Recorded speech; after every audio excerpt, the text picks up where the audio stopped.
I'm very excited to have one of the pre-release versions of the XL Power Stratos 200. There's been a lot of hype with regards to this little helicopter, and it's been working really well. So I figured we would take a couple minutes and just go over some of the unique features that I think a lot of people are going to appreciate. So the only items that are not included with the helicopter that you're going to need to purchase to get airborne is a battery. I'm using a 4S 650 milliamp battery and a flybarless unit of your choosing. Because I'm using Radiomaster equipment, I went with the Nexus XR, which fits the frame set near perfectly. So the helicopter comes with the servos pre-installed, the frame set built, motor and speed control combo already in. It's partially assembled. You will have to install the tail boom, the skids, the main rotor blades, and then configure your flybarless unit.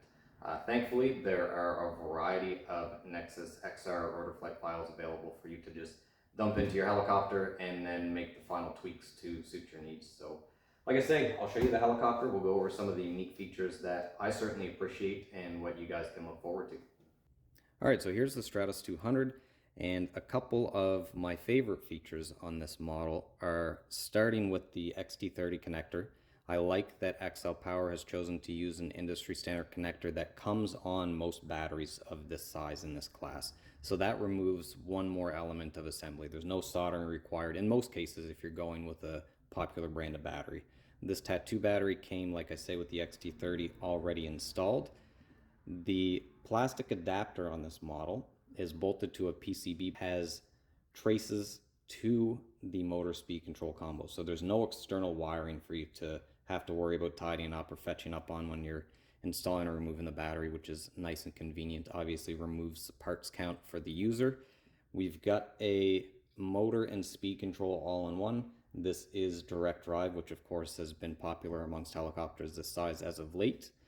The servos from the factory come pre-installed and pre-centered, so there's not much you need to do within the Nexus for setup. Obviously advisable to check all that out before your first flight. And I think my favorite feature of this helicopter is the way that the tail boom mounts. There are a few receiving receptacles in the tail boom, and then there's some pins within the helicopter. And it is as easy as sliding your tail boom in, making contact, and then tightening your two bolts. Super convenient. Similarly, on the back end, the motor mount has some electrical pads that are integrated into the mount that contact this G10 fiberglass adapter plate that the motors or the motor wires are soldered to at the factory. So to change this tail boom, it is 3 bolts on the back there, 4 here for your mount to the tail boom, and then literally just tightening these 2 up here. So in the event of an incident, it should be literally 2 minutes to swap out your tail boom. With that are fixed links. These are non-adjustable, which I think is very important in this class. It removes a lot of air for the end user and means that sharing the Nexus file or any flybarless file is going to be a lot easier because you're not going to run into mechanical differences between helicopters. Our pitch control arm on the main rotor grip is plastic and sacrificial. So that means, again, in the event of a crash, this is what is going to break first, and it's held on with 1 bolt and indexed to the main rotor grip just by the shape of the arm itself. So some really convenient, cool features that make this very user-friendly, easy to repair, easy to assemble, and easy to travel with.